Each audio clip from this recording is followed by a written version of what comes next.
Ako si Elmer at ito ang kwento ng isang bahagi ng buhay ko na hinding-hindi ko malilimutan. Itay, hindi mo ba talaga ako masasamahan sa Romblon? Parang kasal ko na rin ito? Tanong ko sa kanya isang tanghali.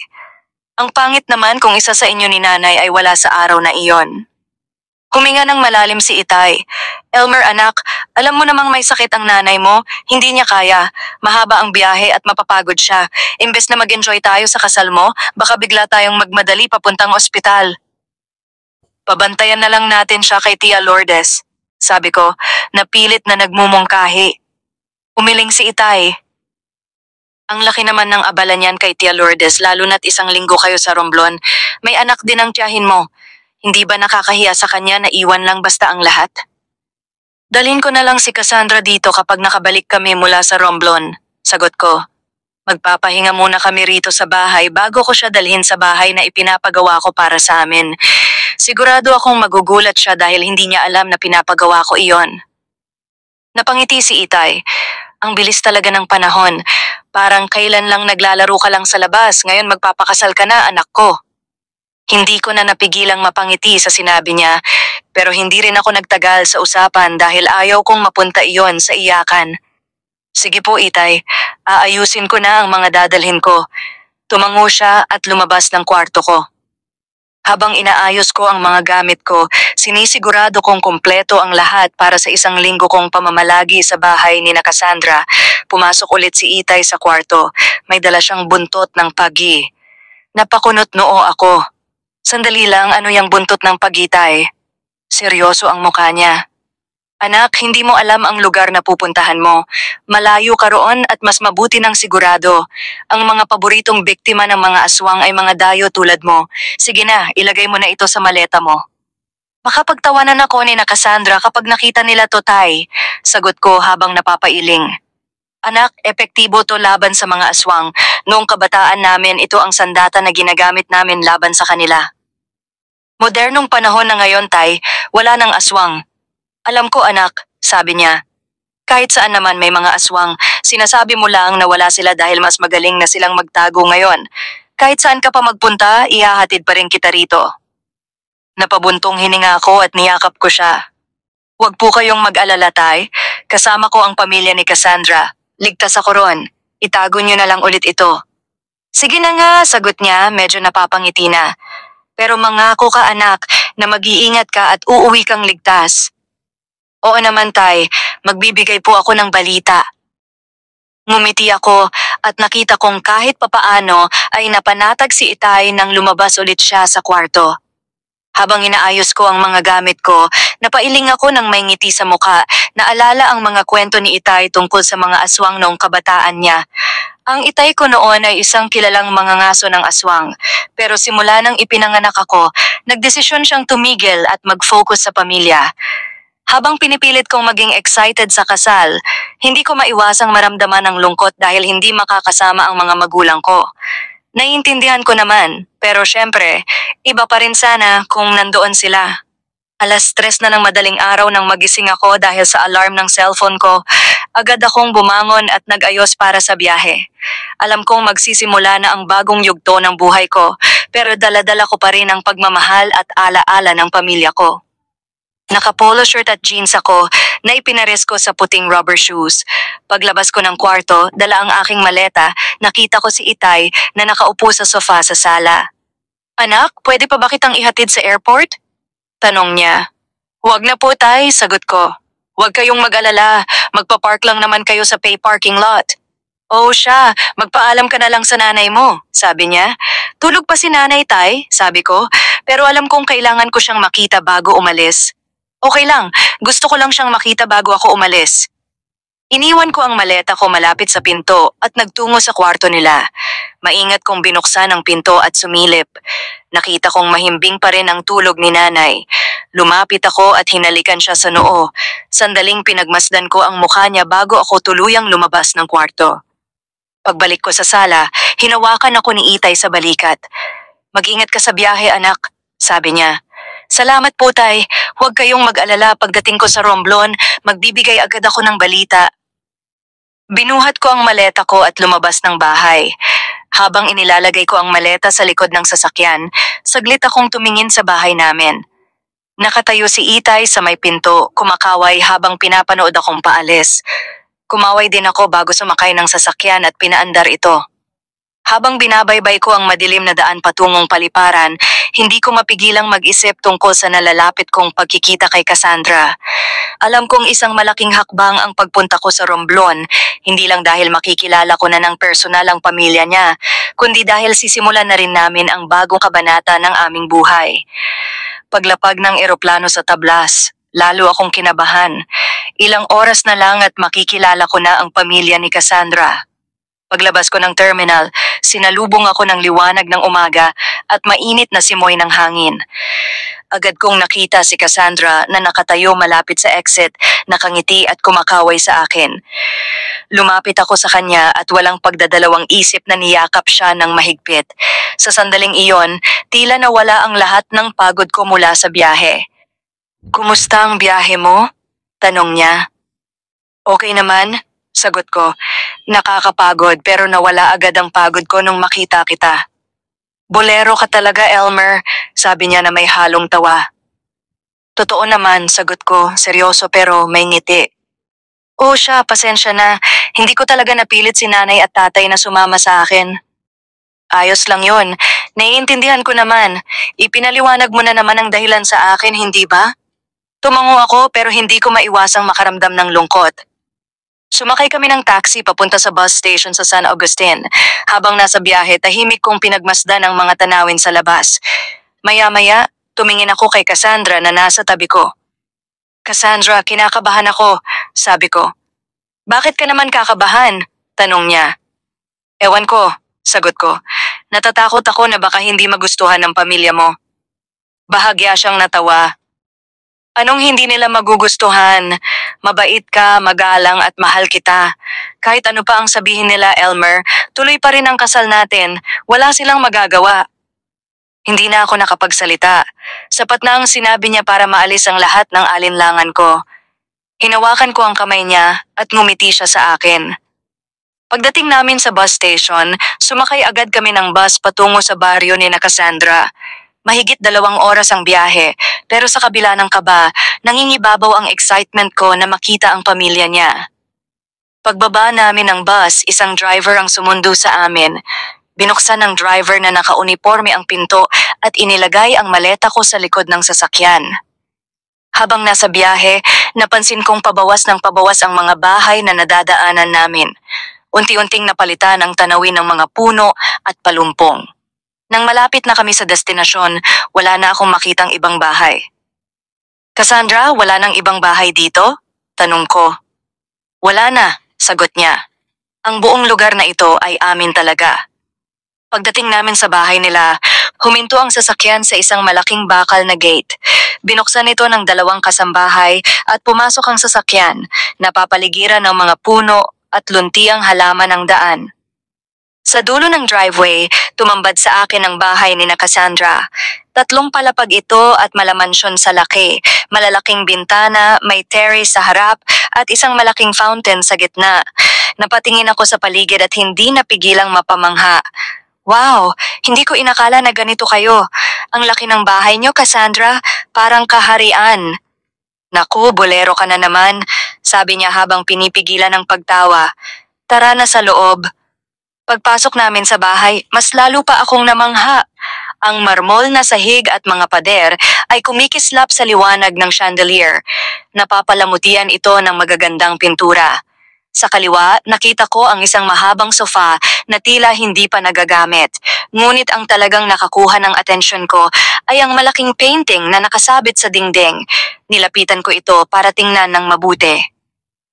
Ang babae sa painting ay kamukhang-kamukha ni Cassandra, para bang siya ang mas matandang bersyon ng aking kasintahan. "Nanay mo ba siya?" tanong ko kay Cassandra habang hindi inaalis ang tingin sa painting.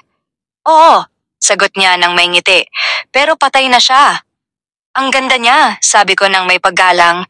"Pasensya na, hindi ko alam na wala na siya." "Ayos lang," sagot niya, "1 taon pa lang siyang nawala." Hinila ni Cassandra ang braso ko. "Halika, nasa likod ang pamilya ko. Excited na silang makilala ka." Habang naglalakad kami papunta sa likod ng bahay, hindi ko maiwasang linggunin muli ang painting, para bang may kakaibang pakiramdam itong iniwan sa akin. Pagdating namin sa likod ng bahay, natulala ako sa aking nakita.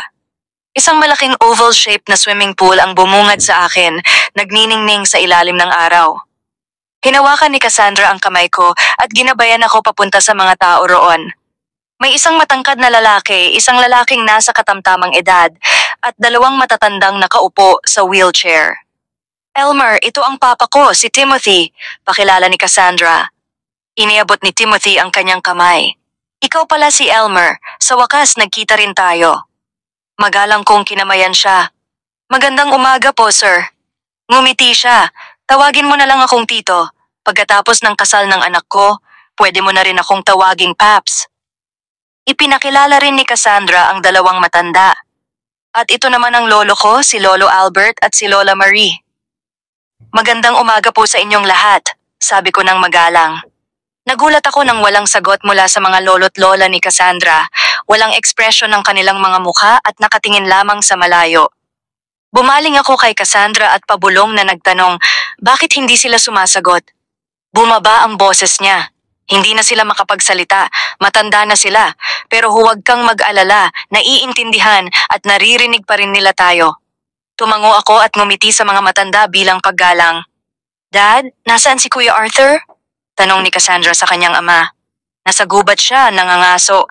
Baka mamaya pa siya makabalik, malamang gabi na, sagot ni Timothy. Nangangaso? May gubat ba malapit dito? Tanong ko nang may pagtataka.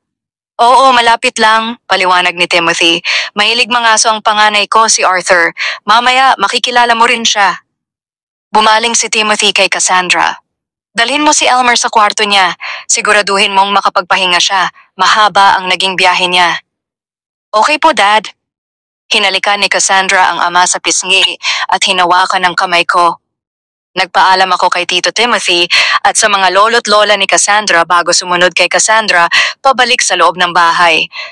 Habang naglalakad, naramdaman kong tila may mga matang nakatingin sa akin. Luminga ako ngunit wala namang tao. Iwinaksi ko na lang ito at inisip na baka imahinasyon lang. Inakyat namin ang ikatlong palapag ng napakalaking bahay. Mahaba ang pasilyo, napapalamutian ng mga scones at mga portrait ng pamilya. Huminto kami sa isang pinto sa dulo ng pasilyo. Binuksan ni Cassandra ang pinto at pumasok kami sa loob. Agad akong napamangha sa aking nakita. Napakalaki ng kwarto. Isang king-sized bed na may malinis na puting bedsheet ang nasa gitna. Sa gilid ay may malalaking bintanang tanaw ang malawak na bakuran sa labas. May flat-screen TV sa harap ng kama, isang elegante at malambot na sofa sa isang sulok, at isang maliit na bookshelf na puno ng mga libro. May sarili kang CR dito, sabi ni Cassandra, itinuro ang isang pinto sa gilid. Kaya hindi mo na kailangang bumaba kapag gabi o umaga. Napangiti ako. Wow, para akong nasa kaharian. Lumapit ako sa kama at umupo sa gilid nito. Sinubukan ko ang lambot ng kutsyon. Si Cassandra naman ay nakatayo lamang sa tabi ng pinto, nakangiti habang pinapanood ako. Ano kaya ang unang impresyon ng tatay mo sa akin? Tanong ko habang nakatingin sa kanya. Ngumiti siya. Sigurado akong nagustuhan kanya. Paano ka nakasisiguro? Kasi kapag hindi niya gusto ang isang tao, malamig ang trato niya. Pero kanina mainit ang pagtanggap niya sa'yo. Ramdam kong kampante siya sa'yo. Napangiti ako, napanatag ang loob. Buti naman, sana magustuhan din ako ng buong pamilya mo. Huwag kang mag-alala, sagot niya. Umupo siya sa tabi ko. Sigurado akong magiging maayos kayo ng lahat. Hinawakan ko ang kamay niya at hinalikan ito ng buong lambing. Alam mo, miss na miss kita. Halos isang buwan na rin mula nang huli tayong magkita. Hindi pa nakakapagsalita si Cassandra nang bigla ko siyang hinalikan sa labi. Ang halik ay malalim at puno ng pananabik. Habang gumagapang ang kamay ko, agad siyang pumigil. Natigilan ako, tumigil sa paghalik at tiningnan siya ng may pagtataka. Elmer, bukas na ang kasal. Hindi ba pwedeng maghintay muna tayo? Hindi na ako makapaghintay na maging akin ka magpakailanman. Sobrang excited na ako, sabi niya. Ngumiti si Cassandra. Isang araw na lang, konting pasensya pa. Tumayo siya, inayos ang kanyang buhok at ngumiti sa akin. Magpahinga ka muna, magkikita tayo mamaya para sa hapunan. Lumabas siya ng silid. Pagkasara ng pinto, humiga ako sa malaking malambot na kama. Tumingala ako sa kisame at pumikit. Isang araw na lang at papakasalan ko na si Cassandra. Napangiti ako habang nararamdaman ang excitement para sa araw na iyon. Madilim na ang buong silid nang magising ako mula sa aking mahimbing na tulog. Bumangon ako kaagad at dumiretso sa banyo para maligo. Matapos magbihis ng komportableng damit, isang simpleng polo shirt at shorts, bumaba ako mula sa ikatlong palapag. Habang bumababa ako sa hagdan, naamoy ko ang mabangong aroma ng pagkain. Pagdating ko sa dining area, tumambad sa akin ang isang malaking at eleganteng hapagkainan. Nandoon na si Tito Timothy at si Cassandra ay abala sa pagtulong sa mga waiter na mag-ayos ng mga pinggan at pagkain. Nang makita ako ng kasintahan, matamis siyang ngumiti sa akin. "Oh, sakto ang gising mo, Elmer. Halika, kumain na tayo." Ngumiti ako at umupo. Nanlaki ang mata ko sa dami ng pagkaing nasa harap ko. Merong lechong baka, lechong manok, isang malaking tray ng cream truffle pasta, grilled salmon na may lemon butter sauce, garlic butter shrimp, at iba't ibang klase ng salad. Sa gitna ng mesa, merong cheesecake, chocolate mousse, at fruit tart para sa dessert. Lahat ng putahe ay mukhang inihanda ng isang professional na chef. "Wow, ang galing nito! Ganito ba talaga lagi ang hapunan nyo dito? Ang dami ng pagkain at mukhang masarap lahat." Ngumiti si Cassandra. "Hindi naman lagi, pinaghanda lang namin ito dahil unang hapunan mo ito dito. Siyempre, espesyal ka." "Hindi na sana kayo nag-abala, nakakahiya," sagot ko, ngunit ngumiti rin ako. Umupo si Cassandra sa tabi ko. "Cassandra, nasaan si Kuya Arthur mo?" Tanong ko. Bago pa man makasagot si Cassandra, may pumasok na lalaki. Siya ay matangkad, may maringal na tindig, at seryosong ekspresyon sa mukha. Nakasuot siya ng itim na polo shirt na hapit sa kanyang malapad na dibdib. Ang kanyang mga mata ay matalim at tila sinusuri ang lahat ng nasa paligid. Umupo ang lalaki sa tapat ko. Napansin ko na mabigat at malamig ang tingin niya, parang tumatagot sa aking kaluluwa. Bigla akong nakaramdam ng kaba kahit hindi pa siya nagsasalita. "Kuya, ito si Elmer, ang fiancé ko," pakilala ni Cassandra. "Elmer, ito ang kuya kong si Arthur." Tiningnan ako ni Arthur ngunit hindi nagsalita. Bahagya lang siyang tumango bilang tugon. Pagkalipas ng ilang sandali, nagsimula na kaming maghapunan. Habang sinusubukan kong i-enjoy ang masasarap na pagkain sa harapan ko, hindi ko maiwasang mapansin si Arthur na paminsan-minsan ay tumitingin sa akin.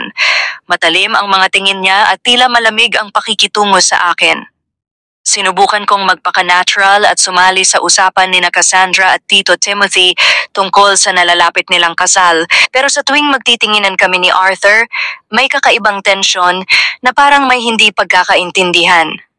Pagkatapos ng hapunan, naglakad-lakad ako papunta sa pool area. Tahimik ang paligid.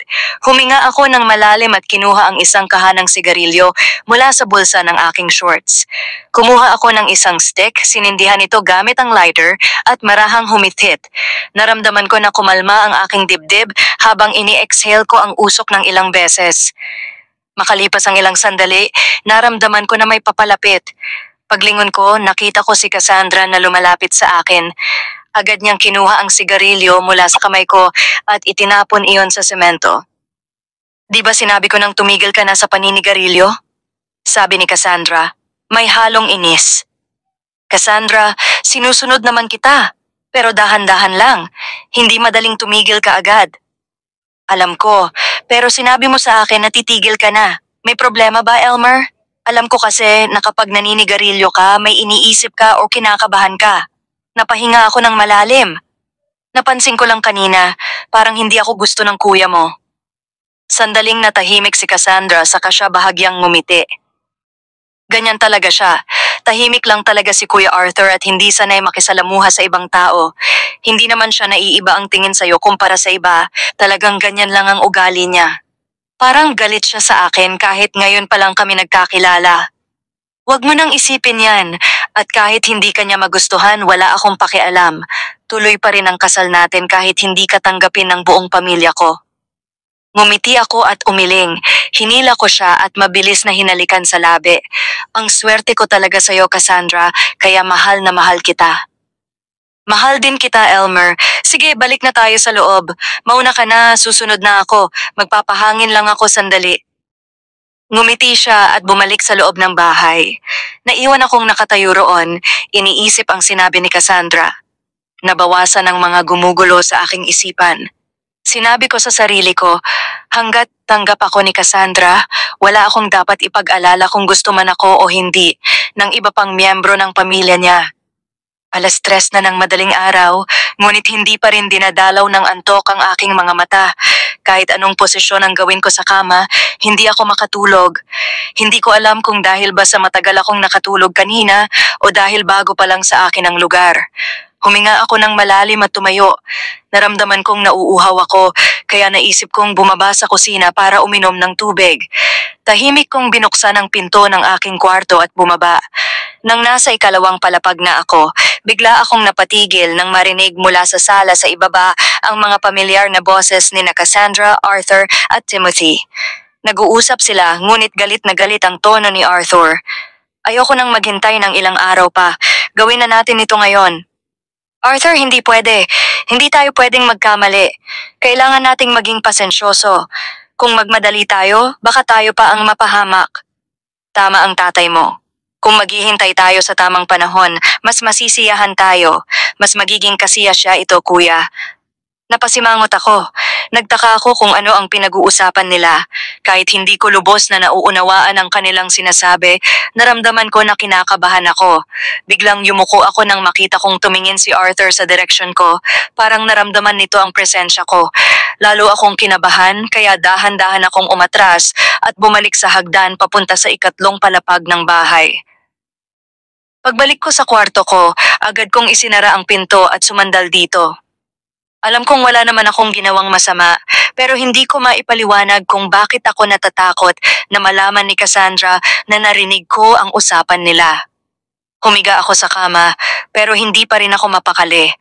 Ang pag-usisa at kaba ay patuloy na bumabagabag sa akin habang iniisip kung ano nga ba ang pinag-uusapan ni Cassandra sa sala. Dumating na ang araw na matagal nang hinihintay namin ni Cassandra, ang araw ng aming kasal. Mula sa ikatlong palapag ng bahay, tanaw ko ang harapan ng mansyon na parang isang eksena mula sa isang kwento dahil sa ganda. Ang decoration ay puno ng mga garland ng sariwang bulaklak. Sa gitna ng malawak na lupain sa harap ng mansyon, naroon ang altar na may palamuti ng mga puting rosas. Bumaba ako at agad nagsimula ang seremonya ng kasal. Nakaitim na tuxedo ako habang si Cassandra ay lalo pang gumanda sa kanyang suot na wedding gown na may mahabang palda at borda ng maliliit na perlas. Maayos ang seremonya at nagsimula ng kumain ang mga bisita. May 3 mahabang mesa na puno ng masasarap na pagkain sa harapan ng lahat. Magkatabi kami ni Cassandra habang pinagmamasdan ko ang mga bisita. Napansin ko ang isang kakaibang bagay. Maraming bisita ang matagal akong tinitingnan na parang sinisiyasat ako. Ang iba ay tila nagbubulungan at pakiramdam ko ako ang sentro ng atensyon. Hindi ko napigilang sabihin ito kay Cassandra. Cassandra, napansin mo ba na ang daming nakatingin sa akin parang iba ang tingin nila? Huwag mo nang pansinin yan. Ganyan talaga. Kapag may bagong mukha sa pamilya, interesado lang sila. Huwag mo nang isipin. Maging masaya ka lang dahil kasal na tayo. Napangiti ako pero hindi pa rin mawala ang iniisip ko. Kahit alam kong wala akong dapat ipag-alala dahil kasal na kami ni Cassandra at mag-asawa na kami, hindi ko maiwasang patuloy na obserbahan ang mga bisitang nagbibigay sa akin ng kakaibang mga tingin. Habang nakaupo ako, napansin ko na si Cassandra ay tumayo. Elmer, maliligo muna ako. Sandali lang ako. Gusto mo bang sumama? Hindi na, sige. Dito na lang ako. Tumayo si Cassandra at pumasok sa bahay. Sinundan ko siya ng tingin habang papasok siya. Makalipas ang ilang saglit, kinuha ko ang cellphone ko mula sa bulsa. Binuksan ko ang camera at palihim na kinuhanan ng larawan sina Timothy at Arthur na abalang kumakain at seryosong nag-uusap sa isang mesa na hindi kalayuan sa akin. Agad kong sinend ang litrato sa aking ama at mabilis na nag-type ng mensahe, sinasabing sila ang ama at nakatatandang kapatid ni Cassandra. Matapos maipadala ang mensahe, agad kong ibinalik ang cellphone sa bulsa. Maya-maya pa, bumalik si Cassandra na may malaking ngiti sa mga labi. Okay ka lang ba rito? Mukhang tahimik ka. Sino ba ang kakausapin ko rito? Sagot ko, sabay ngiti. Mamaya ipakikilala kita sa mga kaibigan at kamag-anak natin. Umupo si Cassandra sa tabi ko. Nagpatuloy ang araw. Pilit kong nilabanan ang hindi maipaliwanag na pakiramdam habang abala ang lahat sa kasiyahan. Nagdesisyon akong isantabi muna iyon at mag-focus kay Cassandra at sa aming espesyal na araw. Kinagabihan, masaya kaming naglakad ni Cassandra papunta sa kwarto niya, magkahawak ang aming mga kamay. Labis ang kasabikan ko na sa wakas dumating na ang gabing matagal kong hinintay, ang gabi kung kailan magiging ganap na ang aming pagmamahalan. Pagpasok namin sa kwarto, agad kong isinara ang pinto. Lumapit ka, sabi ko. Hawak ang kamay ni Cassandra at nakatitig ng diretso sa kanyang mga mata. Hindi mo alam kung gaano ko katagal hinintay ito. Ako rin, Elmer, pero mag-toast muna tayo gamit ang alak na ito para gawing mas espesyal ang gabing ito. Bahagyang ngumiti ako kahit may kaunting pagkadismaya sa aking isipan. Lumapit si Cassandra sa mesa sa gilid ng kwarto kung saan naroon ang isang bote ng mamahaling alak na malinaw na inihanda para sa gabing iyon. Katabi nito ang 2 baso ng alak. Maingat niyang binuksan ang bote at nagbuhos ng alak sa mga baso. Para sa maraming taon na magkasama tayo, Elmer, at para sa maraming anak na magkakaroon tayo, sabi ni Cassandra. Nag-toast kami at sabay na uminom ng alak habang hindi inaalis ang tingin sa isa't isa. Pagkatapos naming ubusin ang laman ng baso, ibinalik ni Cassandra ang baso sa mesa. Lumapit ako sa kanya, inakbayan siya sa bewang at marahas siyang hinila palapit. Hinalikan ko siya sa labi, isang halik na banayad ngunit puno ng pananabik. Humiga ka na, sabi ko. Inihiga ko si Cassandra sa kama pero bigla kong naramdaman ang kakaibang pagkahilo. Umiikot ang paligid at unti-unti kong naramdaman na nawawalan ako ng kontrol sa sarili kong katawan. Elmer, okay ka lang ba? Tanong ni Cassandra habang ako ay pilit na nagsasalita ngunit parang biglang bumigat ang aking dila. Nanlalambot ang aking mga tuhod at bago pa ako matapos ang sinasabi, bumagsak ako sa malamig na sahig ng kwarto. Hindi ko na alam ang sumunod na nangyari dahil nawalan ako ng malay. Kinabukasan, pagising ko, agad kong naramdaman ang matinding sakit ng ulo na parang hinahati ito sa gitna. Unti-unti sinusubukang alalahanin ang nangyari kagabi. Pagtingin ko sa kaliwa, nakita kong mahimbing na natutulog si Cassandra sa tabi ko. Napatingin ako sa ilalim ng kumot at nanlaki ang mga mata nang makita kong wala akong anumang saplot. Biglang gumalaw si Cassandra at nang magising, ngumiti ito ng matamis. Good morning! Cassandra, anong nangyari kagabi? Ang huli kong natatandaan, bigla akong nahilo at nawalan ng malay. Mahinang tumawa si Cassandra at umupo sa kama. Hinila niya ang kumot para takpan ang sarili. Well, may nangyari sa ating 2 kagabi at sasabihin ko lang kahanga-hanga ka, Elmer. Hintay, paano nangyari yon? Hindi ko maalala. Niloloko mo ba ako? Gusto mo bang sabihin ko pa ang mga detalye ng ginawa mo? Sagot ni Cassandra na nakangiti. Namula ako at mabilis na umiling. Okay, tama na, wag na. Muling tumawa si Cassandra, tumayo mula sa kama, kinuha ang robe na nakasabit sa gilid ng aparador at isinuot yon. Sige, bumangon ka na. Malapit na ang almusal. Susubukan pa sanang magsalita, pero nauna nang pumasok si Cassandra sa banyo. Naiwang nakahiga ako sa kama, tuliro at naguguluhan. Pilit kong inalala ang nangyari kagabi, pero wala talaga akong matandaan. Hinawakan ko ang aking noo at huminga ng malalim. Nagpasya na lang akong paniwalaan ang sinabi ng asawa ko, si Cassandra. Makalipas ang ilang sandali, bumaba na kami ni Cassandra papunta sa dining area. Pagdating namin roon, nakita namin sina Timothy at Arthur na nakaupo sa dulo ng mesa. Si Timothy ay abala sa pagbabasa ng dyaryo, habang si Arthur naman ay tahimik na nakaupo. Agad nang umiti si Mang Timothy nang makita ang bagong kasal. Good morning, ayos lang ba kayo? Mukhang masaya pa rin hanggang ngayon, ang ganda ng kasal niyo kahapon. Kaya nga Dad, salamat sa'yo dahil halos lahat ikaw ang nag-asikaso. Anak, hindi ko hahayaan na hindi maging masaya ang kasal mo. Sige na, umupo na kayo ni Elmer nang makakain na tayo. Hindi ko maiwasan tumingin kay Arthur. Nagkatinginan kami at patuloy pa rin siya sa pagtitig sa akin. Hindi ko kayang tiisin ang matalim niyang titig, kaya ako na ang unang umiwas ng tingin. Alam mo, Elmer, siguro magandang ideya kung ipag-tour ka ni Cassandra sa lugar namin. Isang linggo lang ang bakasyon mo kaya sayang kung hindi mo magagamit ng maayos. Marami kaming magagandang tanawin dito na tiyak magugustuhan mo, sabi ni Timothy. Sige, mukhang masaya nga yan, sagot ko. Huwag kang mag-alala, Elmer. Ako na ang bahala. Habang nag-uusap kami, bigla ko na namang naramdaman ang malamig na titig ni Arthur.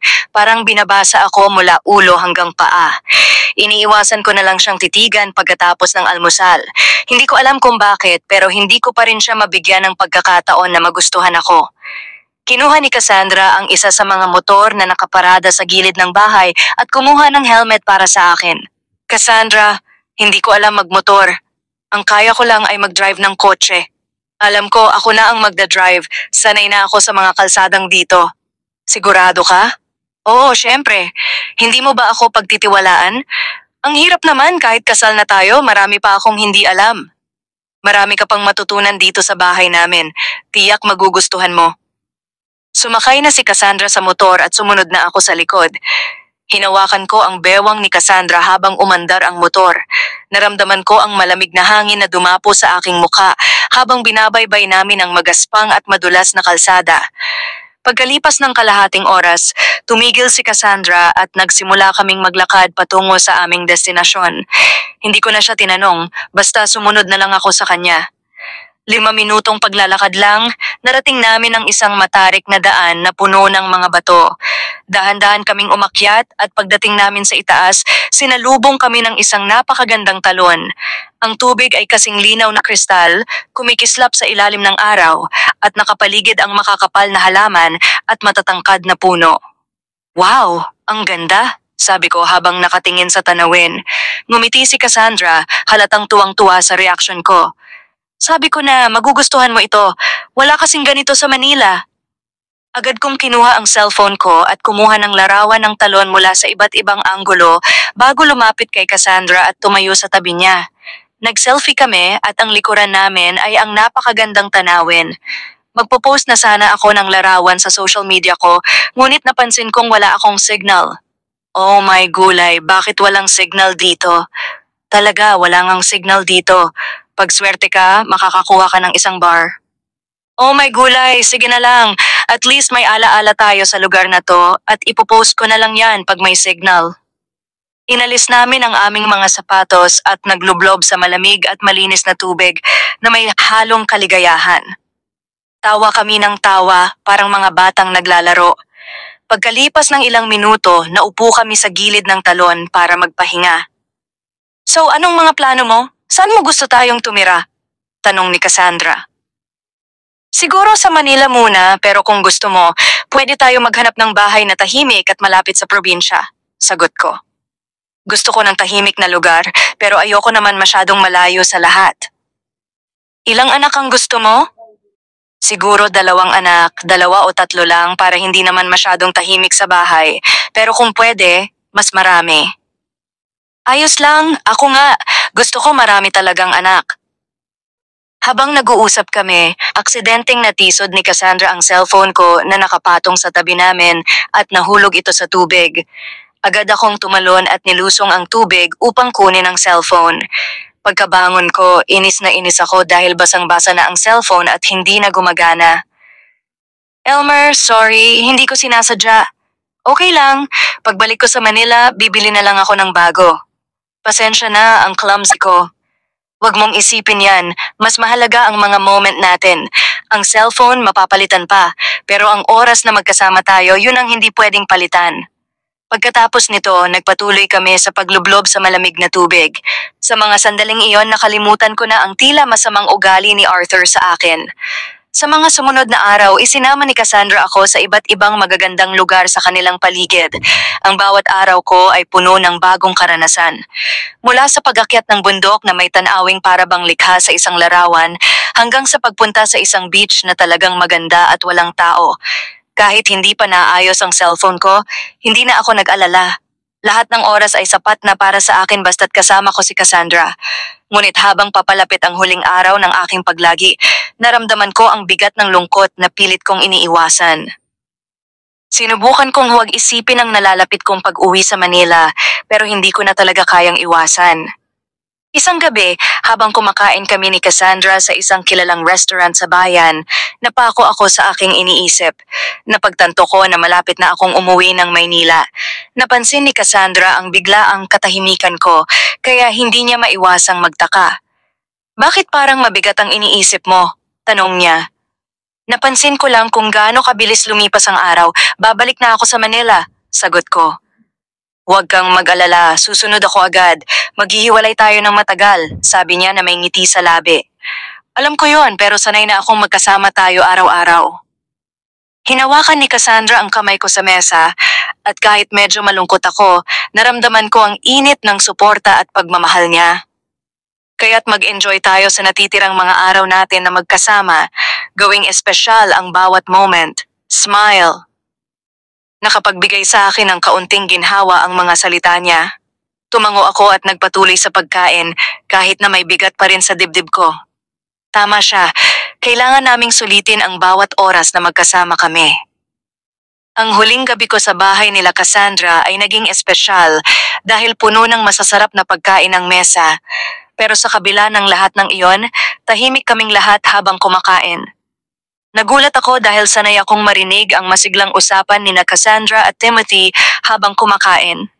Ang isang bagay pa na ikinagulat ko ay ang pagdalo ng mga lolo't lola ni Cassandra na ngayon lang sumama sa kanila para kumain. Pagkatapos kumain, tumayo si Mang Timothy at nag-sign ng kamay sa mga katulong upang linisin ang mesa. Agad nilang tinanggal ang mga pinggan at hindi na naiwan ni isa man. "Aalis ka na bukas, Elmer?" tanong ni Mang Timothy. "Opo tito, ang flight ko ay tanghali kaya kailangan ko nang makaalis ng maaga," sagot ko na may kalungkutan sa boses. "Sigurado ka bang makakabalik ka sa pamilya mo?" tanong niya ulit. "Ano po ibig mong sabihin?" tanong ko, naguguluhan. "Maglalaro tayo ng hide and seek mamaya, Elmer? Pwede kang magtago saan mang parte ng bahay at kung may makakita sa'yo papatayin kita," biro ni Mang Timothy na may kasamang malupit na ngiti. Laking gulat ko at tumawa ako sa narinig. "Tito Timothy, seryoso ka ba? Hindi ba yun biro?" "Elmer, totoo, lahat kami dito mga aswang. 'Di ba? Hindi ba't yun ang sinabi ko?" "Oo, may mga bagay ka pang kailangang malaman tungkol sa akin. Isa ito sa mga bagay na kailangan mong malaman. Nandito ka para sa isang laro. Ang laro ang magdedesisyon kung mabubuhay ka pa o hindi." Tahimik akong napaisip. Tinitigan ko ang mga tao roon pero hindi ko mabasa ang kanilang mga mukha. Si Cassandra, na akala ko'y nagbibiro lang, ay naging seryoso. Ngunit pagkatapos ng ilang sandali, tumawa ulit ako at naisip ko na baka parte lang ito ng pamamaalam ni Cassandra sa akin at hindi ko kailangan kunin ang lahat ng sinabi nila ng seryoso, lalo na't hindi naman sila papatay. "Okay, laro lang pala ito. Kailan tayo magsisimula?" tanong ko, hindi pa rin sigurado kung ano ang ibig sabihin ng lahat ng ito. "Bigyan kita ng kalahating oras para magtago, pagkatapos ay magsisimula na ang paghahanap," sabi ni Mang Timothy. Ang tono ng boses ay parang hindi nagbibiro. "Huwag kang mag-alala, Elmer, magiging patas ang laro. Kami lang ang nandito, nawala na ang mga katulong," sabi ni Cassandra na may ngiti. Tumayo si Cassandra at ngumiti sa akin. "Mag-start na tayo, Elmer. Hanap ka ng magandang taguan." Tumawa ako at tumayo upang maglakad. Agad kong hinanap ang isang lugar kung saan ako makakapagtago. Alam ko sa aking isip na laro lang ito at wala akong dapat ikabahala sa pamilya ni Cassandra. Umakyat ako sa ikalawang palapag ng bahay at napansin kong lahat ng pintuan sa mga kwarto ay bukas, pero may isang pinto akong nakapansin na nakasarado. Pumasok ako at nakita kong puno ng mga libro. Ang kwarto! Agad kong napansin ang isang malaking cabinet. Pumunta ako roon at nagdesisyon na magtago doon. Binuksan ko ang cabinet at pumasok. Maingat kong isinara ang pinto mula sa loob. Inunat ko ang likod ko sa pader ng cabinet habang napangiti ako dahil sa excitement ng laro. Lumipas ang ilang minuto at hindi ako mapakali. Madalas akong sumilip sa maliit na butas ng cabinet pero wala akong nakita sa labas. Papalabas na sana ako nang biglang may narinig akong mabigat na mga yapak mula sa labas. Nagulat ako at halos mawalan ng malay. Ang mga yapak ay papalapit ng papalapit sa cabinet. Biglang binuksan ang pinto ng kabinet at dalawang nakakatakot na nilalang, mga aswang, ang sumulpot sa harap ko. Ang dalawa ay mukhang mga halimaw. May matutulis na pangil at mga kuko at ang mga mata nila ay kumikislap na parang nasusunog na apoy. Sigurado akong mga aswang ang mga iyon dahil ganoon ang pagkakapaliwanag ng aking ama tungkol sa hitsura ng mga aswang. Agad kong pinigilan ang isa sa mga aswang at tinadyakan ito ng malakas hanggang sa mapatumba. Lumabas agad ako mula sa cabinet, pero bago pa ako makalayo, naramdaman kong tumusok ang matutulis na pangil ng isa sa mga aswang sa aking balikat. Nagsisigaw ako sa sakit, ngunit agad kong kinuha ang isang mabigat na kandila mula sa mesa at tinamaan ang aswang sa ulo gamit ang buong lakas ko. Pagkatapos nun, naisip ko na hindi na pala laro ang nangyayari. Hindi ko alam kung anong klase ng laro ito, pero isang bagay ang sigurado, kailangan kong mag-survive. Aalis na sana ako palabas ng kwarto nang biglang may humawak sa akin mula sa likuran. Bigla akong bumagsak sa sahig at habang nakadapa, nakita ko ang isang mahabang bagay na kahawig ng sibat na may matulis na dulo. Hindi ko alam kung saan ito nagmula pero wala na akong oras para mag-isip. Kinuha ko ang bakal at mabilis na pinadapo ito, ang mga mata ko'y nakapikit habang itinutok ko ang sibat sa dibdib ng aswang sa harap ko. Sa hindi inaasahang pagkakataon natamaan ko din ng sibat. Nakakatakot na mga sigaw mula sa dalawang nilalang bago sila nahulog sa sahig.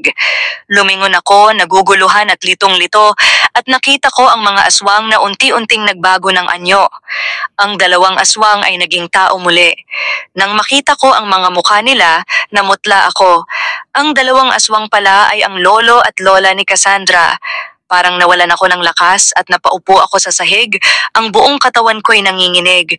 Pakiramdam ko, parang isang masamang panaginip lang ang lahat ng nangyari. Ano ito? Paano nangyari ito? Ang lolo at lola ni Cassandra ay mga aswang. Pinalo ko ang sarili ko ng paulit-ulit, umaasang magising mula sa masamang panaginip. Pero kahit anong palo ko, hindi ako magising at doon ko na-realize na hindi lahat ay isang panaginip. Biglang bumukas ang pinto ng kwarto at narinig ko ang malakas na sigaw ni Cassandra. Lumingon ako at nakita ko si Cassandra na nakatayo sa pinto, nakatingin sa mga katawan ng lolo at lola niya. Mabilis siyang tumakbo at nilapitan ang mga katawan, lumuhod at niyakap ang mga ito. Lola, lolo, gising na kayo, hindi kayo pwedeng mamatay. Umiiyak niyang sabi. Cassandra, hindi ko sinasadya. Sila ang unang umatake, ako'y dumepensa lang. Sagot ko, puno ng panghihinayang. Anong nangyayari? Tanong ni Cassandra na ang mga mata ay kumikislap sa galit. Sa isang iglap, parang nagbago ang hitsura ni Cassandra. Ang kanyang magandang mukha ay nawala at napalitan ng isang halimaw na anyo. Mabilis siyang naging aswang na nagpatakot sa akin. Tumigas ang katawan ko at hindi ko na alam kung paano tumakas.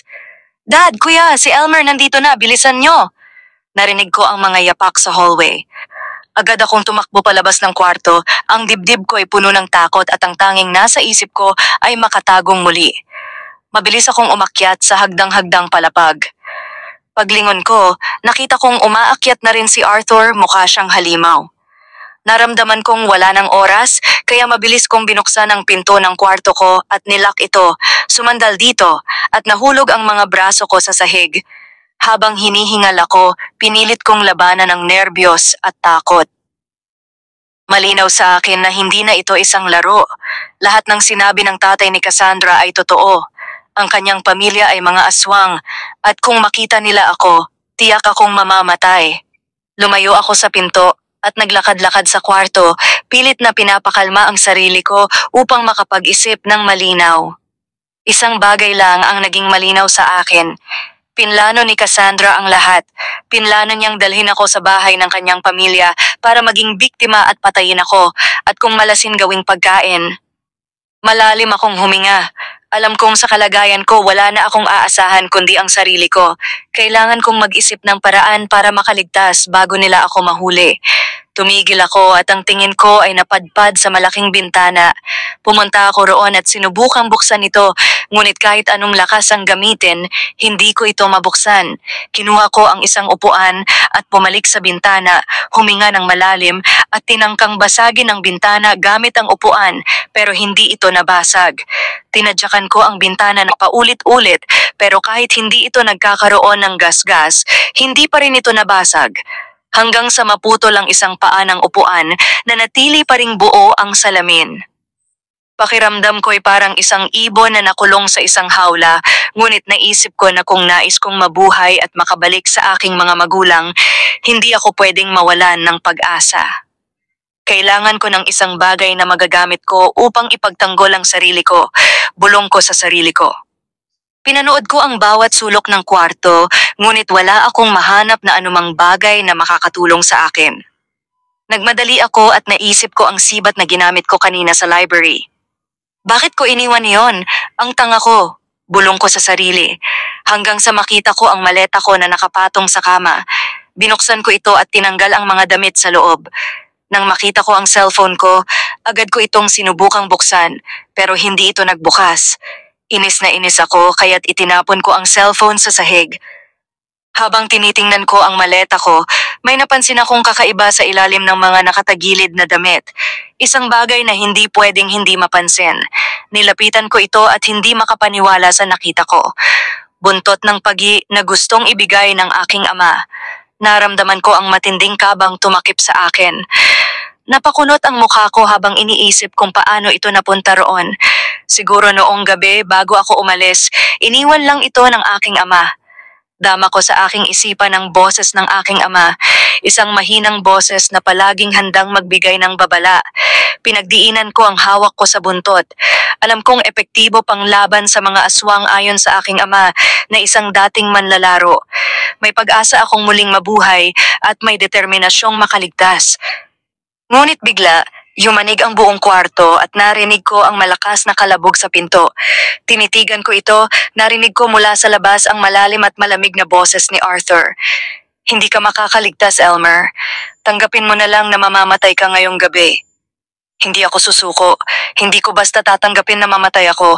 Bakit mo ako ginaganyan? Anong kasalanan ko sa'yo? Hindi mo kailangang malaman ang dahilan. Mamamatay ka rin. Patuloy na kumalabog ang pinto dahil sa lakas ng pagtama ni Arthur. Nararamdaman ko ang malamig na pawis na dumadaloy sa aking noo. Pinilit kong labanan ang takot dahil alam ko kung hayaan kong mangibabaw ito, hindi ko magagampanan ang dapat kong gawin. Lumayo ako mula sa pinto at bago ko pa man maasahan, biglang ibinukas ito. Si Arthur, na ngayon ay nasa anyo ng isang aswang, ay may ngiting demonyo sa kanyang muka habang titig na titig siya sa akin. Hindi ka naligtas ngayon, Elmer. Ako ang unang nakakita sa'yo, kaya ako ang may karapatang pumatay sa'yo. Tumigil ako sa kinatatayuan ko, kahit na gusto kong tumakbo o umatake, hindi ako makagalaw. Isang bagay lang ang malinaw sa aking isipan. Hindi ako mamamatay nang walang laban. Pinaghanda ko na mabuti ko ang sarili ko at ang buntot ng pagi ay ang tanging armas na maaari kong gamitin laban sa halimaw na naroroon. Habang lumalapit si Arthur, naramdaman ko ang mabilis na tibok ng puso ko, ngunit sa kabila ng lahat ng ito, alam ko na kailangan kong lumaban para sa sarili ko. Wala na akong ibang pagpipilian kundi ang labanan at umalis mula doon ng buhay. Biglang bumangga si Arthur sa akin, isang talon mula sa kanya, kaya hindi nagdalawang isip akong ipalo ang buntot sa mukha niya. Napasigaw siya ng malakas sa sakit nang tamaan siya. Nagulat siya nang makita ang kamay ko. Paano mo nakuha iyan? Saan galing yan? Galing sa tatay ko. Isang regalong para sa inyo mga demonyo, sagot ko sa kanya, halos walang emosyon. Muling umatake si Arthur, mas mabilis at mas mabagsik. Ang mga mata ko'y nakatutok sa bawat galaw niya, naghihintay ng tamang pagkakataon. Nang makalapit siya sa akin at sinubukang hawakan ako, nagawa kong makaiwas sa huling segundo, pero nawalan ako ng balanse at bumagsak sa sahig. Inabuso ni Arthur ang pagkakataon iyon at nagawa akong kagatin sa likod. Sumigaw ako nang maramdaman ko ang mga kuko ni Arthur na bumaon ng malalim sa katawan ko. Agad akong tumayo, hindi na alintana ang sugat, at nang mga sandaling iyon, umatake ako. Tumama ang buntot ko kay Arthur sa tiyan at napaatras siya sandali, pero mabilis ding umatake muli. Nagpalitan kami ng atake at habang tumatagal, naramdaman ko ang pagod at panghihina, ngunit hindi ko ipinakita kay Arthur na ako ay napapagod. Sa isang pagkakataon, nahawakan ako ni Arthur sa balikat at galit na itinapon ako sa pader. Tumama ang katawan ko sa pader at pilit akong tumayo pero ang huling galaw ni Arthur ay nagdulot ng matinding pinsala. Habang papalapit siya, kumuha ako ng isang upuan na ginamit ko kanina upang basagin ang bintana at itinapon ito kay Arthur. Ngunit nilock niya ang braso niya at nahulog ang upuan sa harapan niya. Ang mga paa ng upuan ay nakaturo pataas. Matagal na, tapos na ang laban. Tapusin na natin ito, Elmer, banta niya. Hindi ako kumilos, hawak ko ulit ang buntot ng pagi at hinarap si Arthur nang mabilis tumakbo ito. Ipinalo ko ito ng buong lakas sa braso, dahilan upang umatras siya. Hindi pa tapos, paulit-ulit kong tinamaan si Arthur, tinatamaan siya sa iba't ibang bahagi ng katawan. Sa bawat palo ng buntot ng pagi, sumigaw siya sa sakit at ang balat niya ay parang natutunaw. Hanggang sa nagpakawala ako ng buong lakas at binigyan siya ng pinakamalakas kong palo. Tumama ang buntot sa dibdib niya, tumilapon si Arthur at nawala ng balanse. Nahulog siyang nakadapa sa sahig. Sa isang hindi inaasahang pangyayari, tumama ang likod ng ulo ni Arthur sa isang sirang paa ng upuan na may matalim na dulo. Pumasok ito sa likod ng ulo ni Arthur at dumiretso sa bibig niya, halos magdulot ng pagsusuka. Hindi ako makapaniwala sa nakita, napaluhod ako sa sahig, ang hininga ko ay magkahalong pagod at bigat. Bagamat napatay ko na siya, alam kong hindi pa tapos ang laban dahil buhay pa sina Timothy at ang aswang kong asawa na si Cassandra. Bago pa man makalabas ng kwarto, patuloy kong hawak ang buntot ng pagi. Labis ang pasasalamat ko sa aking ama dahil kung hindi ito inilagay sa maleta, marahil ay napatay na ako ni Arthur. Dahan-dahan kong sinundan ang bawat hakbang pababa ng hagdan. Alam kong bawat galaw ko ay maaaring magbigay ng hudyat kay Timothy at Cassandra na buhay pa ako. Pagdating ko sa sala, agad akong nagpunta sa main door. Hinawakan ko ang kandado at sinubukang paikutin ito pero hindi mabuksan ang pinto.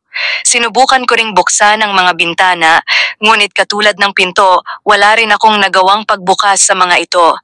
Agad akong dumaan sa kusina, umaasa na doon ako makakalabas, ngunit tulad ng main door at mga bintana, hindi rin ako nagtagumpay. Nang hindi mabuksan ang likod bintana, tumigil ako at napagtanto kong wala nang ibang paraan upang makalabas. Sa bahay, kailangan ko nang tanggapin ang aking sitwasyon at wala akong ibang pagpipilian kundi ang lumaban para sa buhay ko. Sa kalagitnaan ng pag-iisip, biglang pumasok sa isip ko ang imahe ni Cassandra, ang ngiti at ang kalambutan sa mga mata nito nung unang magtagpo kami. Nanginginig ang mga kamay ko. Alam ko na isa siya sa mga kailangan kong harapin, ngunit hindi ko alam kung paano. Sa kabila ng lahat ng ito, hindi ko kayang itanggi ang nararamdaman ko para kay Cassandra. Malalim na huminga ako at tumayo ng tuwid. Iniiwasan ko na isipin ang nararamdaman ko kay Cassandra. Alam ko kasing walang saysay ang pagtatago nito. Si Timothy at Cassandra ay mas malakas at pamilyar sa bahay na to. Sigurado akong kahit saan ako magtago, mahahanap pa rin nila ako. Kailangan ko silang harapin, sabi ko sa sarili ko. Hindi alintana kung mamamatay ako basta't lalaban ako. Nararamdaman ko ang panginginig ng katawan ko nang makita ko si Timothy na pumasok sa kusina sa pintuan. Ang matalim niyang tingin ay parang mga kutsilyo na tumutusok sa aking kaluluwa. Ramdam ko ang bigat ng galit ni Timothy at alam ko na hindi lang simpleng galit ito. May mas malalim na dahilan kung bakit sila galit sa akin at iyon ang nais kong malaman. Ano bang ginawa ko para magalit ka sa akin ng ganito? Tanong ko. Sigurado ka bang gusto mong malaman, Elmer? Sagot niya. Oo, kaya nga nagtatanong ko. Wala kang kasalanan. Ang dapat sisihin ay ang iyong ama, si Lorenzo. Anong kinalaman ng ama ko dito? Ang iyong ama ang dahilan kung bakit ka mamatay dito. Kinuha niya ang asawa ko dahil isa siyang aswang. Kinuha niya ang pagkakataon namin na magkaroon ng buong pamilya. Lahat ng ito ay plano namin mula nung makilala mo si Cassandra hanggang sa dinala kanya dito. Lahat ng iyon para makapaghiganti at pagbayaran ng iyong ama ang ginawa niya. Sinabi sa amin ng ama mo na kapag pinatay ka namin, mararamdaman niya ang sakit na naramdaman namin nung pinatay niya ang asawa ko. Sigurado akong tama ang ginawa ng ama ko, baka may dahilan siya kung bakit pinatay ang asawa mo. Wala akong pakialam kung anong dahilan, nagkamali siya. Ang asawa ko ay pinatay niya at ngayon, ikaw ang magbabayad sa kasalanan niya. Biglang nagbago si Timothy. Mas lalo siyang naging isang halimaw. Ang mga panga niya ay naging mas malaki at ang katawan niya ay lumaki pa. Ang mga mata niya ay parang natupok na at ang mga ngipin ay sumubsob na sa labas ng kanyang bibig. Umurong ako at alam kong wala akong magagawa kundi lumaban at ipagtanggol ang sarili ko. Sa isang iglap, sumugod si Timothy sa akin, mabilis at matindi. Umurong ako at muntik nang matamaan ng mga kuko ni Timothy sa mukha. Tumama siya sa pinto at iniwan ang malalim na kalmot sa kahoy. Naisip ko na kung tinamaan ako sa mukha, malamang ay namatay na ako. Tinamaan ko si Timothy gamit ang buntot ng pagi, ngunit mabilis siyang nakaiwas at nakaabot sa akin. Tinamaan ako ng matalim niyang mga kuko sa braso. Sumigaw ako sa sobrang sakit, ngunit hindi ako umatras. Sa halip, bumawi ako ng palo at tinamaan ko ang tagiliran ng mukha ni Timothy gamit ang buntot ng pagi. Nagpatuloy ang laban at muli na namang sumugod si Timothy sa akin. Hindi ako nakaiwas at tinamaan ako ng isang malakas na palo sa katawan. Bumagsak ako at napaluhod dahil sa sakit at tinake advantage ni Timothy ang pagkakataon upang sugurin ang balikat ko. Dumugo ang katawan ko at tumulo ang dugo ko sa sahig sa kusina, ngunit hindi ko iniwan ang armas ko. Naramdaman ko na hindi nauubos ang lakas ni Mang Timothy. Isang sandali, hinawakan niya ako, tinangkang itapon ako sa ibabaw ng mesa sa kusina. Huminga ako ng malalim, ngunit bago pa makalapit si Timothy, tinamaan ko siya ng malakas sa mukha gamit ang buntot ng pagi. Umatras si Timothy at bumagsak sa sahig, sumigaw siya sa galit. Muling sumugod si Timothy, ngunit mas handa na ako sa sandaling iyon. Sa bawat galaw ni Timothy, nakakaiwas ako o tinatamaan siya gamit ang buntot ng pagi. Pareho kaming natigilan nang marinig ang malakas na sigaw ni Cassandra mula sa ikatlong palapag. "Kuya Arthur!" Napalaki ang mga mata ni Timothy at tumingin siya sa akin. "Anong ginawa mo kay Arthur? Anong ginawa mo sa anak kuya ko?" Tanong ni Timothy. "Pinatay ko siya. Kung hindi ko ginawa yon, malamang ako ang namatay," sagot ko. "Wala kang hiya. Wala kang kaibahan sa ama mo. Patay ka na!" Sigaw ni Timothy ng malakas. Mas naramdaman ko ang galit ni Timothy. Hinarap ko ang galit ni Timothy at mas tumaas ang kaba ko dahil alam kong sa mga sandaling yon, mas marami pang dahilan si Timothy upang patayin ako. Muling sumugod si Timothy at dahil sa bilis nito, hindi ako nakaiwas nang mahawakan niya ako. Hinawakan niya ako at naramdaman ko na sumasagad ang mga kamay nito sa magkabilang braso ko. Pagkatapos, kinagat niya ako sa balikat gamit ang buong lakas nito. Halos mawalan ako ng lakas at mapaupo sa sakit dahil naramdaman kong tumagos ang mga pangil ng aswang sa aking mga buto. Napaluhod ako at habang pilit na bumangon, napansin ko ang isang kahon ng kutsilyo mula sa sulok ng aking mata. Habang abala si Timothy sa pagkagat sa balikat ko, naghahanap ako ng paraan upang makuha ang kutsilyo. Kinuha ko ang pinakamahabang kutsilyo at mahigpit itong hinawakan, itinutok ko sa likod ni Timothy. Naramdaman ko na nawala na ang mga pangil ni Timothy mula sa aking balikat. Umatras ako at hindi pinalagpas ang pagkakataon. Agad kong hinawakan ang ulo ni Timothy at binigyan siya ng matinding siko sa leeg. Sumabog ang dugo ni Mang Timothy sa sahig at sa mukha ko bago bumagsak ang katawan nito sa sahig. Humina pa natapos ang matinding laban kay Mang Timothy. Ibinagsak ko ang kutsilyo sa sahig at naupo sa gilid ng kusina habang tinitingnan ang lifeless na katawan ni Mang Timothy na muling naging tao.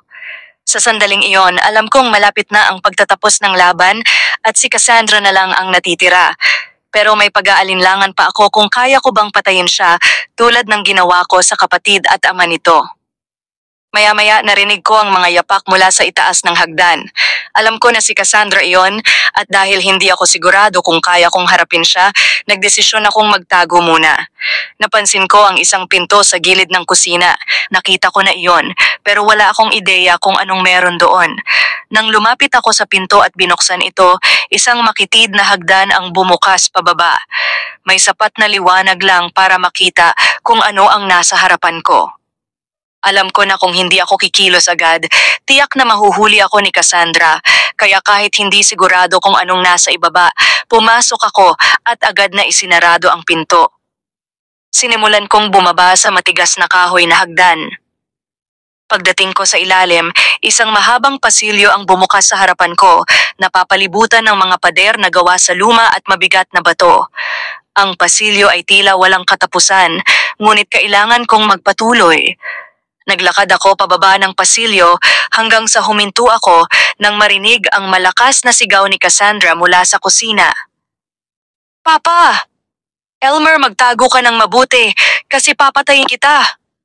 Punong-puno ng galit, sakit at pangako ng paghihiganti ang sigaw ni Cassandra. Nagpatuloy ako sa paglakad, ang kamay ko ay dumadama sa mga pader sa magkabilang gilid, umaasa na may makikita akong lihim na daanan palabas ng bahay.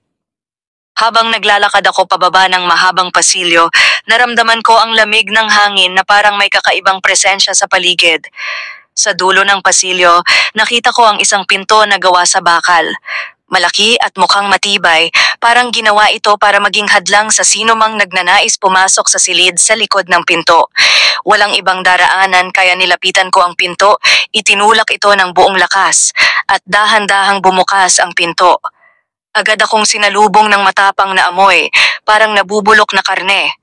Pumikit ako at halos magsuka sa lakas ng amoy. Tinignan ko ang loob ng silid, ngunit madilim ito, kaya hinawakan ko ang pader sa tabi ng pinto at umaasa na makakakita ako ng switch, ngunit tama ako. Nararamdaman ko ang switch na agad kong pinindot.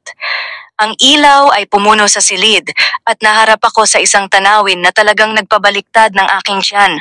Ang silid ay puno ng mga bangkay ng tao na nabubulok, nakabitin sa pader at nakahiga sa malamig na sahig na bato.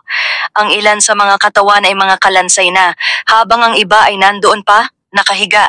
Sa wakas napagtanto ko na talagang pumatay ng tao ang pamilya ni Cassandra, kaya't hindi na ako nakaramdam ng guilt kung bakit pinatay ng aking ama ang asawa ni Mang Timothy. Habang tinitingnan ko ang silid, bigla akong naramdaman ng lamig. Tumingin ako pabalik sa pasilyo at nararamdaman ko na malapit na ako maabutan ni Cassandra. Mabilis akong umalis sa silid dahil hindi ko kayang titigan ang tanawin doon.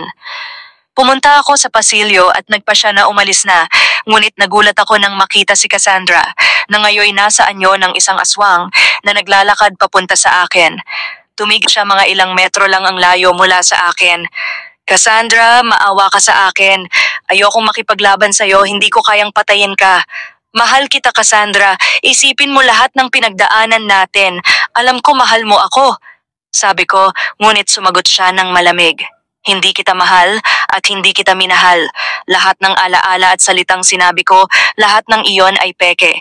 Ginawa ko lahat ng ito upang dalhin ka dito sa lugar na ito kung saan magbabayad ka sa ginawa ng ama mo sa nanay ko." "Cassandra, hindi totoo yan. Alam kong mahal mo ako, nararamdaman ko yan." Sagot ko, ngunit bago pa ako makapagsalita, biglang sumigaw si Cassandra ng malakas. Mabilis siyang sumugod sa akin, habang ang mga kuko niya ay naging matalim na parang mga kutsilyo. Wala na akong magawa kundi umatras pabalik sa silid ng mga bangkay. Mabilis kong itinulak ang pinto upang isara ito, ngunit mabilis akong pinigilan ni Cassandra. Itinulak ni Cassandra ang pinto ng buong lakas, dahilan para umatras ako. Nawalan ako ng balanse at bumagsak sa isang bangkay. Mabilis na pumasok si Cassandra at tumayo sa ibabaw ko. Mahigpit na hinawakan niya ang magkabilang braso ko habang ang mga kuko niya ay dumigdig sa aking balat. Sa kabila ng sakit, nagpumiglas ako ngunit hindi ako makawala. "Hindi kita patawan, Elmer.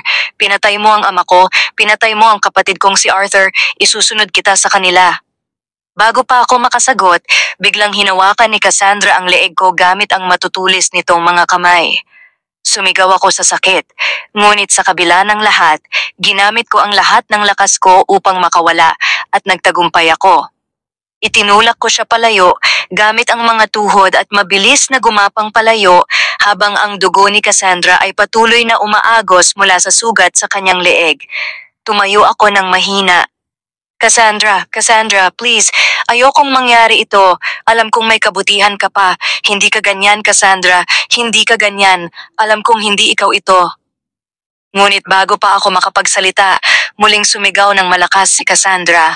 Mabilis na sumugod siya sa akin, ngunit agad akong nakaiwas at muntik nang mawalan ng balanse. Cassandra, please, huwag mong gawin ito. Hindi mo kailangang gawin ito. Ngunit tila bingi si Cassandra sa mga pakiusap ko. Muling sumugod si Cassandra at muling nakaiwas ako. Sa gitna ng labanan, nahulog ang buntot ng pagi at mabilis akong yumuko upang kunin ito. Ngunit biglang sumugod si Cassandra at hinawakan ang braso ko upang pigilan ako sa pagkuha ng armas ko. Tinitigan ko si Cassandra ng diretso sa mata. Cassandra, hindi kita kayang saktan. Alam kong may natitira ka pang kabutihan, Cassandra. Hindi ka ganyan. Alam ko hindi ikaw ito. Ngunit bago pa ako makapagsalita, muling sumigaw siya ng malakas. Itinulak niya ako ng todo at nang lumingon ako sa likod ko, nakita kong nakabukas ang pinto. Tumakbo ako papunta roon, ngunit bago ako makalabas, hinawakan ako ni Cassandra sa braso, hinila ako pabalik at itinulak ako sa pader. Tumama ang katawan ko sa matigas na pader at agad na bumagsak sa sahig. Sinubukan kong tumayo, ngunit dahil sa lakas ng pagkakasalpok ko sa pader, hindi ko magalaw ang anumang parte ng katawan ko. Dahan-dahang lumapit si Cassandra sa akin, huminto siya sa harap ng mga paa ko at dahan-dahan siyang yumuko habang ang mukha niya ay puno ng galit. Cassandra, Cassandra, please, itigil mo na ito. Tumingin ka sa mata ko, sabi ko, ngunit walang reaksyon si Cassandra. Gusto ko na ang mukha ko ang huling makikita mo bago ka mamatay. Sagot niya, ang mga salitang iyon ay parang tinusok ang aking puso. Hindi ko na kayang magsalita pa. Pakiramdam ko iyon na ang aking katapusan, ang mga luha ay patuloy na umaagos mula sa aking mga mata habang tinitingnan ko siya. Nang ipasok ni Cassandra ang matutulis niyang mga kuko sa tiyan ko, sumigaw ako sa sakit. Labis ang sakit na naramdaman ko nang bumaon ang mga kuko ni Cassandra sa katawan ko, halos mawalan na ako ng malay. Ang sakit ay sobrang tindi, pero naisip ko ang mga magulang ko. Alam ko na sobrang masasaktan sila kung ako ay mamamatay, kaya kahit wala na akong pag-asa na mabuhay sa mga oras na iyon, humiling pa rin ako. Laking gulat ko nang biglang pumasok si Lorenzo, ang aking ama, sa silid. Matalas ang kanyang isipan at inisip ko baka imahe lang siya, kaya ngumiti ako ng bahagya. Ano ang ngiti na yan? Ngayon nakadapa ka sa sahig, ang gusto ko lang ay maramdaman mo rin kung paano mawalan ng mahal sa buhay, magmakaawa ka sa akin, Elmer, sabi ni Cassandra. Mabilis na nilapitan ni tatay ko si Cassandra at tumayo sa likuran nito na hindi pa nakakaalam na may ibang tao sa silid. Bitawan mo ang anak ko, hayop ka, sigaw ni tatay. Nagulat si Cassandra nang marinig ang malakas na sigaw ng aking ama. Agad siyang lumingon patungo sa kanya, ngunit hindi siya nakagawa ng anuman nang itaas ni Lorenzo ang kutsilyo na hawak niya at tumama ito sa gilid ng leeg ni Cassandra. Sumubsob ang talim ng kutsilyo sa kanyang lalamunan. Mabilis na pinaulanan ni Lorenzo ng mga saksak ang leeg ng mga aswang hanggang sa tuluyang maputol ang ulo nito mula sa katawan. Ang katawan ni Cassandra na walang buhay ay bumagsak sa sahig. Nababahala ako sa nakita kong ito. Halos mawalan ako ng malay habang tinitingnan ang katawan ni Cassandra na walang ulo. Hindi pa rin humuhupa ang sakit. Luhang-luha ako habang niyayakap ako ng mahigpit ng tatay ko. Anak, tingnan mo ako. Ligtas ka na ngayon, sabi ni tatay. Pero ama, si Cassandra. Sagot ko, hindi ko alam kung paano ipaliwanag ang nararamdaman ko. Patawarin mo ako kung kailangan kong patayin siya, anak, pero ginawa ko lang ang tama. Hindi mo siya kayang iligtas. Isa siyang aswang. Ano man ang sabihin mo sa kanya, hindi kanya pakikinggan dahil ang tanging naiisip niya lang ay patayin ka, sagot ng aking ama. Ang mga salita ni tatay ay nanatili sa isipan ko. Hindi ko kayang sisihin ang ama ko, ngunit hindi ko rin kayang tanggapin ang sakit ng pagkawala kay Cassandra. Walang lumabas na salita mula sa bibig ko. Nanatili akong yakap-yakap ng aking ama, umaasa na may makakamtan akong kapayapaan sa gitna ng sakit at kalungkutan na nararamdaman ko. Hindi ko naisip kung paano naroroon ang aking ama dahil hindi ko kayang iproseso ang mga emosyon na sumasakop sa akin sa mga oras na iyon. Nang sa wakas ay humupa ang aking emosyon, tinulungan ako ni tatay na tumayo. Sinubukan kong tumayo kahit mahina pa ako at masakit ang buong katawan. Umiiyak ako habang patuloy akong tinutulungan ni tatay. Naglakad kaming magkasama ni tatay pababa ng mahabang pasilyo, umakyat ng hagdanan mula sa basement at dumiretso sa sala. Nagulat ako nang makita kong nakabukas ang pangunahing pinto. Tuluyan na kaming lumabas sa bahay ni Cassandra. Laking gulat ko nang makita ang mga walang buhay na katawan ng mga kasamahan ni Cassandra na nasa anyong aswang.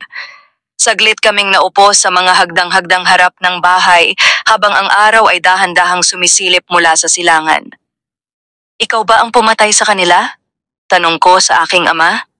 "Oo anak, hinadlangan nila ako nang dumating ako kanina. Hindi nila ako pinayagang pumasok hanggang sa nakuha ko ang susi mula sa isa sa kanila, kaya nakapasok ako. Mabuti na lang at hindi ako dumating ng huli, ngunit paano mo nalaman na kailangan ko ng tulong?" Sumagot si tatay. Humugot ng malalim na hininga si ama bago sumagot. "Nang ipinadala mo sa akin ang larawan nila Timothy at Arthur, agad kong nakilala si Timothy. Si Timothy ang asawa ng asawang pinatay ko. Pumatay sila ng tao, marami na silang nabiktima kaya't hinanap ko sila. Ngunit nang magtagpo kami, ang asawa lang ni Timothy ang pinatay ko. Nakaligtas si Timothy, pero bago siya tumakas, nagbanta siyang maghihiganti sa akin. Alam kong darating ang araw na gagawin niya ang sinabi niya, ngunit hindi ko inisip na ang ama pala si Cassandra ang asawa ng pinatay ko. Agad kong naisip na ikaw ay nasa panganib, kaya agad akong naglakbay papunta rito, anak. Ngunit nahirapan akong hanapin ang bahay ni Timothy, kaya medyo matagal. Nandito na ako. Pasensya na anak. Sana dumating ako ng mas maaga upang hindi magtapos ang lahat ng ganito. Wala kang dahilan para mag-sorry, tay. Ang mahalaga, buhay pa tayo. Nailigtas mo pa rin ako. Si mama, sino ang kasama niya? Iniwan ko siya sa bahay at pinabantayan ko kay Lourdes. Mahirap para sa akin na iwan siya, ngunit hindi ko rin kayang pabayaan ka. Hindi na ako nakapagsalita pa. Pinanood lang namin ang pagsikat ng araw habang nagpapahinga, ngunit sa isipan ko, alam kong kahit tapos na ito, hindi mawawala ang marka ng laban na iyon, ang trahedya sa aking buhay. Sa loob ng eroplano, tahimik akong nakaupo sa tabi ng bintana habang si Tatay Lorenzo ay katabi ko. Nakita ko ang bakas ng kalungkutan sa mga mata niya. Muling dumaan sa isip ko ang imahe ni Cassandra noong tinanggap niya ako. Alam ko na hindi talaga ako mahal ni Cassandra at niloko lang ako nito dahil gusto ng kanyang pamilya na maghiganti sa aking ama. Ramdam ko pa rin ang sakit sa aking dibdib kahit na natapos na ang lahat. Hindi ko kayang itanggi ang sakit ng pagkawala ni Cassandra dahil ang pagmamahal na naramdaman ko para sa kanya ay totoo. Ramdam ko ang kamay ni Tatay Lorenzo sa aking balikat kaya't lumingon ako. "Okay ka lang anak?" tanong niya. "Opo, okay lang ako. May iniisip lang," sagot ko. "Tungkol ba kay Cassandra? Huwag kang mag-alala. Sigurado akong makakahanap ka ng iba. Isang babae na magmamahal sa'yo ng tapat." Alam ko tay, pero sa ngayon, hindi ko yata kayang magtiwala ulit. Tinitigan ko siya at bahagya siyang ngumiti habang ang eroplano ay dumadaan sa kalangitan. Bumalik ako sa pagmamasid sa labas ng bintana. Alam ko na hindi magiging madali para sa akin na kalimutan si Cassandra, ngunit alam ko din na panahon na para magsimula ng bagong kabanata sa aking buhay nang wala siya. Makalipas ang ilang taon, unti-unting bumalik sa normal ang buhay ko. Ang sakit at trahedya na aking pinagdaanan ay naging bahagi na lamang ng aking madilim na nakaraan. Bagamat masakit ang mga alaala at mahirap tanggapin noong una, natutunan kong bitawan ang mga ito. Gumaling si mama mula sa kanyang sakit at bumalik ang lakas niya na parang wala nang nangyari. Sa kasalukuyan, masaya ako kasama ang babaeng pinili kong mahalin at pakasalan. Kasama ang aming anak, nagbuo kami ng isang pamilya na puno ng pagmamahal at kaligayahan. Sa mga sandaling iyon, natagpuan namin ang tunay na kapayapaan at kaligayahan. Tuluyan na naming isinara ang pahina ng aming nakaraan at nagpatuloy sa mas maliwanag na bukas.